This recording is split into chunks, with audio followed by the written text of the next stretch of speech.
Hello students, welcome on success steps with Priyanka. Hopefully आप सब बेहतर होंगे और पॉजिटिव एनर्जी के साथ अपनी पढ़ाई कर रहे होंगे।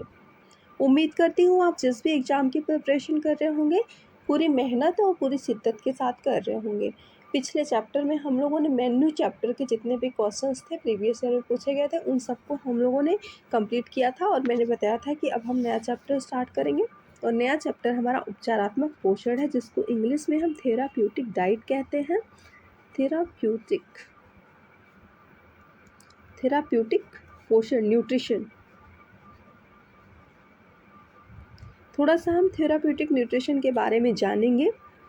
तो ये एक भोजन की योजना होती है, स्कीम होती है, जो कुछ भोज्य पदार्थों, कुछ खाद्य पदार्थों या पोषक तत्वों के सेवन को नियंत्रित करता है। बेसिकली यह एक चिकित्सकीय उपचार होता है और किसको एक डॉक्टर के द्वारा निर्धारित किया जाता है। लेकिन जो आहार की योजना होती है, स्कीम होती है, डाइट प्लान होती है, उसको डाइटिशियन द्वारा जो है निर्धारित किया जाता है। फिर डॉक्टर एक बार उसको चेक करता है। इसके बाद हम देखेंगे कि इसमें फर्स्ट क्वेश्चन क्या है। तो इसमें फर्स्ट क्वेश्चन ये है कि क्षीणकालिक वृक्क खराबी के पोषणीय प्रबंधन में आहार में निम्नलिखित वर्जित है। वृक्क खराबी के पोषणीय प्रबंधन में यानी किसी के वृक्क, किडनी, गुर्दे अगर खराब हो गए हों तो उसको क्या वर्जित होगा, क्या नहीं देना होगा। प्रोटीन, सोडियम, कार्बोहाइड्रेट, पानी और ऊर्जा। तो अगर किसी की किडनी में प्रॉब्लम आ गई है, खराबी आ गई है, तो उसको प्रोटीन नहीं देना चाहिए, सोडियम नहीं देना चाहिए और पानी नहीं देना चाहिए। सोचिए कितना टफ है कि अगर किसी की किडनी में खराबी आ जाए तो उसको प्रोटीन और सोडियम नहीं देना है, उसके साथ साथ पानी भी नहीं देना है। यानी कि बहुत कम नहीं देना है, मतलब किसी किसी को तो बिल्कुल ही मना कर दिया जाता है और किसी किसी को बहुत 1-2 घूंट देना होता है। तो हमारा राइट ऑप्शन कौन सा जाएगा? ए, बी और डी हमारा बना है ऑप्शन। तो ए, बी और डी की बात कौन सा ऑप्शन कर रहा है? ए ऑप्शन ही यहाँ पे कर रहा है, ए, बी और डी की बात। So A option is the right answer. Now the next is, भोजन के साथ जुड़े कैंसर कारक को पहचानिए। भोजन के साथ जुड़े कौन कौन से कैंसर के कारक होते हैं? ये DTSP PhD में पूछा गया क्वेश्चन है और कल का DTSP से नोटिस भी रिलीज हो गई है कि जो डोमेस्टिक साइंस का एग्जाम है आपका वो 6 जुलाई को होगा। 12:30 टू 2:30 PM तक एग्ज़ाम है आपका, सेकेंड शिफ्ट में होगा।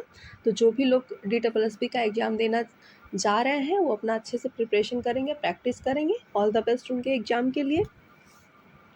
आइए हम देखेंगे ऑप्शंस को। इसमें पहला कह रहा है प्राकृतिक रूप से पाए जाने वाले कीटनाशी, सेकंड कह रहा है एस्परजिलस, थर्ड है पॉलीसाइकिल एरोमेटिक हाइड्रोकार्बन और डी है उक्त सभी। तो भोजन के साथ जुड़े कैंसर कारक पहचानने में ये सभी हैं। प्राकृतिक रूप से पाए जाने वाले कुछ कीटनाशी भी होते हैं, एस्परजिलस भी होते हैं, पॉलीसाइक्लिक एरोमेटिक हाइड्रोकार्बन भी होते हैं। तो इसलिए D option is the right answer. Now the next is, परिधीय आंतरिक पोषण पोषणी सहायता का एक माध्यम है जिसमें आंतरिक विलयन सीधे डॉट डॉट में डाला जाता है। किस में डाला जाता है? मुख में, नाक में, परिधीय शिरा में और डी कह रहा है धमनियों में। तो परिधीय आंतरिक पोषण पोषणी सहायता का एक माध्यम है जिसमें आंतरिक विलयन को सीधे परिधीय शिरा में डाला जाता है। जब व्यक्ति कुछ खा पी नहीं पाता है मुंह में तो उसको शिराओं में इंजेक्शन के द्वारा इंजेक्ट कर दिया जाता है, तो वही परिधीय शिरा हो गया। तो राइट ऑप्शन हमारा सी हो गया। मेरी तबीयत कुछ ठीक नहीं है इसलिए हो सकता है आप लोग को मेरे साउंड में थोड़ी प्रॉब्लम आ रही है, तो प्लीज़ थोड़ा कोऑपरेट कीजिएगा। ओके, नेक्स्ट क्वेश्चन को हम देखेंगे। निम्नलिखित में से कौन से कथन क्रोमेटोग्राफी को परिभाषित करते हैं? ए कह रहा है जलीय अपघटन के लिए प्रयुक्त तकनीकी, बी कह रहा है घटकों को जोड़ने के लिए प्रयुक्त तकनीकी, सी ऑप्शन है मिश्रणों को बांधने के लिए प्रयोगशाला तकनीकी और डी ऑप्शन है मिश्रणों को पृथक करने की प्रयोगशाला तकनीकी है। ये भी DSSP का पूछा गया क्वेश्चन है। तो इसमें क्रोमेटोग्राफी को परिभाषित करने के लिए पूछ रहा है। तो क्रोमेटोग्राफी सबसे पहले ये होता है, आप लोगों को मैं बता देती हूँ कि ये क्रोमेटोग्राफी एक प्रकार का मिश्रण होता है जो कुछ घटकों को अलग करने की प्रक्रिया, प्रोसेस होता है, जो जलीय अपघटन के लिए प्रयुक्त टेक्नोलॉजी है, तकनीकी है। तो ए ऑप्शन हमारा सही हो जाएगा। नेक्स्ट देखेंगे, ग्लूटेन एलर्जी के मरीजों को इनमें से क्या नहीं देना चाहिए? ग्लूटेन से जिसको एलर्जी है उसको क्या नहीं देना चाहिए? गेहूँ का आटा, चावल का आटा, भुट्टे का आटा, चना दाल का आटा। तो जिसको ग्लूटेन से एलर्जी है, तो ग्लूटेन किस में पाया जाता है? आपका गेहूँ में पाया जाता है, तो उसको नहीं देना चाहिए। गेहूँ का आटा नहीं देना चाहिए, क्योंकि ग्लूटेन जो है गेहूँ में पाया जाता है। और चावल का आटा, भुट्टे का आटा, चना दाल का आटा उसको दे सकते हैं जिसको ग्लूटेन से एलर्जी है। इन सब में ग्लूटेन नहीं पाया जाता है। So A option is the right answer. अगर आपको सेशन पसंद आ रहा होगा तो वीडियो को लाइक कर दीजिएगा, मेरे चैनल को सब्सक्राइब कर लीजिएगा, जिससे आप आने वाले समय में यूथ प्रैक्टिस को कंटिन्यू रूप से मेरे साथ सॉल्व कर पाएंगे। बहुत ही ईजी होगा मेरे साथ सॉल्व करना आपका। Now the next question is, आंतरेतर पोषण का अर्थ क्या है? आंतरेतर पोषण का बात पूछ रहे हैं, यानी कि आंतरिक रूप से जो है न्यूट्रिशन जो दिया जाता है, इंटरनल न्यूट्रिशन जो दिया जाता है, उसकी बात करा जा रहा है। तो जब व्यक्ति बीमार हो जाता है, बहुत ज़्यादा बीमार हो जाता है, तो वो जब मुंह से कुछ खा पी नहीं पाता, निगल नहीं पाता, चबा नहीं पाता, जो भी आप बोलें, यानी कि कुछ खा पी नहीं सकता है, तो उसको आंतरेतर पोषण यानी कि इंटरनल न्यूट्रिशन दिया जाता है। या तो उसके सिराओं में इंजेक्ट कर दिया जाता है इंजेक्शन के द्वारा, या फिर नाक में नली लगा के दिया जाता है। आप लोगों ने देखा होगा, अगर किसी को नहीं देखा होगा तो टीवी सीरियल और पिक्चर में तो आपने देखा ही होगा कि कैसे नाक में नली लगा के भोजन दिया जाता है। तो आंतरेतर पोषण की दो विधियाँ होती हैं, एक अंतःशिराओं द्वारा दिया जाता है और एक नली द्वारा दिया जाता है। तो अंतःशिराओं में इंजेक्शन के द्वारा इंजेक्ट किया जाता है, और नली द्वारा जो दिया जाता है वो नाक में नली लगा के दिया जाता है। तो आंतरेतर पोषण का आपने अर्थ समझ लिया कि क्या होता है। अब आंसर कीजिए, क्या आंसर होगा? नासिका नली से भोजन कराना। बी ऑप्शन कह रहा है कि नस द्वारा भोजन कराना, अनुपूरक भोजन कराना, सूखा भोजन कराना। तो आंतरेतर पोषण का अर्थ आप नासिका नली से भोजन कराना और नस द्वारा भोजन कराना दोनों रख सकते हैं, लेकिन इसमें ऑप्शंस दिए नहीं हैं, तो हम ए ऑप्शन को ज़्यादा बेस्ट समझेंगे, नासिका नली से भोजन कराना, क्योंकि नाक की नली से जब डाला जाता है तो सीधे अंदर हमारे जाता है। ओआरएस का पूर्ण रूप क्या है? ओआरएस का पूर्ण रूप क्या होता है? Oral rehydration salt. ओआरएस सबने देखा होगा, आसानी से मार्केट में उपलब्ध है। कभी कभी ये भी पूछ लिया जाता है एग्जाम में कि ओआरएस के घोल में क्या क्या होता है। तो उसमें होता है आपका sodium chloride, sodium bicarbonate, potassium chloride और ग्लूकोज। कभी कभी ग्लूकोज की मात्रा भी पूछी जाती है, किसी न किसी एग्जाम में पूछी गई है, मैंने ये क्वेश्चन देखा था। तो ग्लूकोज जो है 20 ग्राम पाया जाता है उसमें, और सोडियम क्लोराइड 3.5 ग्राम पाया जाता है, सोडियम बाइकार्बोनेट 2.5 ग्राम पाया जाता है, और आपका ग्लूकोज 20 ग्राम पाया जाता है, ये मैंने बता ही दिया है। पोटेशियम क्लोराइड 1.5 ग्राम पाया जाता है, 1.5 ग्राम ये मात्रा होती है। ये ग्लूकोज की मात्रा, और सोडियम क्लोराइड 3.5 ग्राम, ये पूछा गया है एग्जाम में। Now the next question is, oncology किस रोग का निदान एवं उपचार है? ऑन्कोलॉजी किस रोग का निदान और उपचार है? कैंसर का। C option is the right answer. Now the next question is, बुजुर्गों के इलाज को कहते हैं, क्या कहते हैं? क्रॉसिंग एज, परिपक्वता, जरा चिकित्सा, टूट फूट। तो बुजुर्गों के इलाज को जरा चिकित्सा कहते हैं, जेरियाट्रिक्स कहते हैं इंग्लिश में, JERIATRICS, जेरियाट्रिक्स, जरा चिकित्सा। लीवर सिरोसिस के लिए प्रस्तावित आहार है, अत्यधिक श्वेतसार और अधिक सोडियम, कम प्रोटीन तथा अधिक श्वेतसार। सी है कम श्वेतसार तथा अधिक सोडियम। डी ऑप्शन है अधिक प्रोटीन तथा कम सोडियम। तो लीवर सिरोसिस के लिए प्रस्तावित आहार जो होता है अधिक प्रोटीन तथा कम सोडियम होता है। लीवर सिरोसिस बेसिकली जो बहुत लोग ड्रिंक करते हैं, शराब पीते हैं, उनको ज़्यादा होने की संभावना रहती है, और उनको high protein and low sodium देने की सजेशन डाइट में दी जाती है लीवर सिरोसिस वाले पेशेंट को। नेक्स्ट देखेंगे, सूची फर्स्ट में दी गई रोगों की स्थिति को सूची सेकंड में दी गई प्रतिबंधों के साथ सम्मिलित करना है। इसमें ये सूची फर्स्ट और सूची सेकंड है, और इसमें ये दिया गया है कि जो है कौन सा इधर रोग दिया गया है और इधर जो है प्रतिबंधित आहार दिया गया है, कि कौन सा रोग होने पे कौन सा आहार प्रतिबंधित होता है, ये आपको मैचिंग करना है। तो आइए हम मैच करेंगे। सीलियक रोगी के पेशेंट को क्या नहीं देना चाहिए? तो सीलियक जिसको है उसको क्या नहीं देना चाहिए? ग्लूटेन नहीं देना चाहिए, बार बार क्वेश्चन आता है। तो ए का क्या हो गया? तीसरा हो गया। टाइफाइड में ज़्यादातर तंतु नहीं देना चाहिए, फाइबर नहीं देना चाहिए, नुकसान करता है। फर्स्ट हो गया। उसके बाद ब्रिक फेल होने पे क्या नहीं देना चाहिए, किडनी फेल होने पे मैंने बताया था ना कि क्या नहीं देना चाहिए, पानी कम देना चाहिए, प्रोटीन कम देना चाहिए और सोडियम कम देना चाहिए। तो इसमें क्या मिल रहा है आप खोजिए, ब्रिक फेल होने पे क्या नहीं देना चाहिए, सोडियम और प्रोटीन दोनों दिया हुआ है, तो ज़्यादातर हम प्रोटीन को सेलेक्ट करेंगे।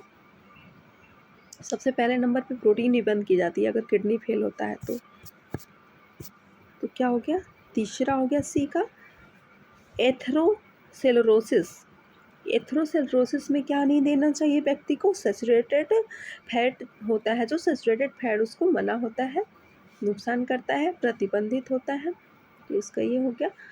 यकृत, अगर किसी व्यक्ति के यकृत में प्रॉब्लम है तो उसको क्या नहीं देना चाहिए, वसा नहीं देना चाहिए। फैट और उच्च रक्तदाब वाले को तो सबको पता है क्या प्रतिबंधित होता है, सोडियम, नमक। इस तरह से हमारा जो ऑप्शन बन गया वो बना है, क्या बना है, तीसरा, पहला, दूसरा, पांचवा, चौथा और दूसरा। तो हम देखेंगे कि किसमें हम लोगों ने मिलाया है। वैसे जो मैंने मैचिंग किया है वो सही है, इसमें मैं क्या क्या लिख दी हूँ मैं फिर से लिख देती हूँ यहाँ पे एक बार। ए का तीसरे से मिलाया हम लोगों ने, फिर उसके बाद बी को पहले से, उसके बाद सी को ब्रिक फेल होने पे क्या नहीं दे रहे थे हम लोग, प्रोटीन नहीं दे रहे थे, मिलाया नहीं था मैंने। सी का सातवां, उसके बाद एथेरोस्क्लेरोसिस को क्या नहीं देना था, सैचुरेटेड फैट, यकृत वाले को फैट,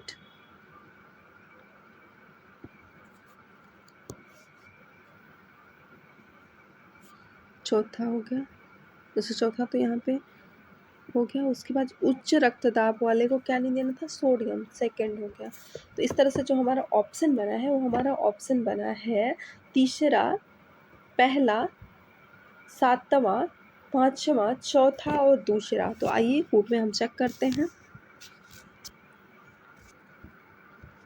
सबसे पहले ए का हमारा तीसरा था, तो हम देखेंगे कि ए का तीसरा कहाँ पे है, ये देखिए, ये सी और डी में दिया हुआ है। उसके बाद बी का हम लोगों ने पहले में मिलाया हुआ था, तो बी का पहला कहाँ पे दिया हुआ है, ये देखिए यहाँ पे पहला दिया है, यहाँ पे सातवां दिया है। तो इसी तरह से ये कट गया और हमारा सी ऑप्शन राइट बच गया।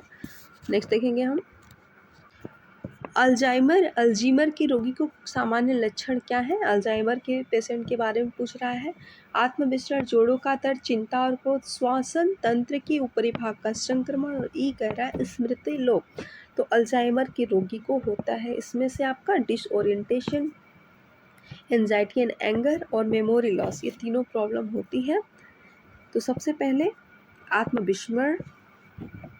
आत्मविस्मरण को डिसओरिएंटेशन कहते हैं। इसका स्पेलिंग होता है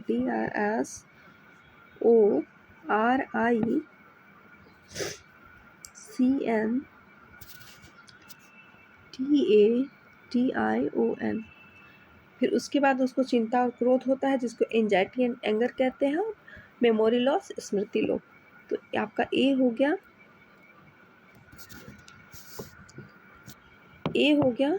सी हो गया और ई हो गया, आत्मविस्मरण, चिंता और क्रोध और स्मृति लोप। तो ए, सी और ई की बात कौन सा ऑप्शन कर रहा है, आइए देख लीजिए ऑप्शंस में। देखिए सबसे पहले ए है, तो ए इसमें भी नहीं है, इसमें भी नहीं है, इसमें भी नहीं है। डी में ए, सी और ई की बात हो रही है, so D option is the right answer. Statement है, पुरानी गुर्दे की विफलता वाले रोगियों के लिए प्रोटीन और सोडियम समृद्ध आहार देने की सिफारिश की जाती है। और इसका रीजन है, पुरानी गुर्दे की विफलता वाले रोगी यूरेमिया और एडिमा जैसे लक्षण प्रदर्शित करते हैं। तो स्टेटमेंट ये जो है, पुराने गुर्दे की विफलता यानी कि जिसको भी किडनी की पुरानी प्रॉब्लम है, वो किडनी काम नहीं कर रही, वैसे पेशेंट को प्रोटीन और सोडियम समृद्ध आहार देने की सिफारिश की जाती है। तो एकदम गलत है, क्योंकि जिसको किडनी की प्रॉब्लम है उसको प्रोटीन और सोडियम देना वर्जित होता है। और इसका रीजन है, पुराने गुर्दे की विफलता वाले रोगी यूरेमिया और एडिमा जैसे लक्षण प्रदर्शित करते हैं। तो ये बात तो सही है। तो आइए हम देखते हैं कूट में क्या सही है और क्या गलत है। तो इसमें ए कह रहा है ए और आर दोनों सही है और बी ऑप्शन कह रहा है कि ए और आर दोनों गलत है। तो दोनों तो सही नहीं है और दोनों गलत भी नहीं है। आइए नेक्स्ट को चेक करते हैं। और ऑप्शंस मैंने लिए ही नहीं हैं, कोड को गायब कर दिया है मैंने। लेकिन इसमें जो ऑप्शन बनेगा उसमें जो ऑप्शन में होगा कि ए गलत है और आर सही है, वो ऑप्शन हमारा सही होगा। क्योंकि जो किडनी की विफलता होती है, जिसमें किडनी फेल हो जाती है व्यक्ति को, उसमें जो है सोडियम और प्रोटीन पूरा वर्जित होता है। उसमें सोडियम और प्रोटीन देना ही नहीं चाहिए, क्योंकि किडनी ही इनका पाचन करती है और किडनी ही जब फेल है तो पाचन कौन करेगा, कौन उसको फिल्टर करेगा। तो इसलिए ये बात गलत है और ये सही है कि यूरेमिया और एडिमा जैसे लक्षण प्रदर्शित हो जाते हैं जिसकी किडनी फेल हो जाती है। तो हम देखेंगे कि अच्छा, कोड तो दिया नहीं है, ए गलत है और आर सही है, जिसमें होगा वो ऑप्शन हमारा सही हो जाएगा। नेक्स्ट देखेंगे हम।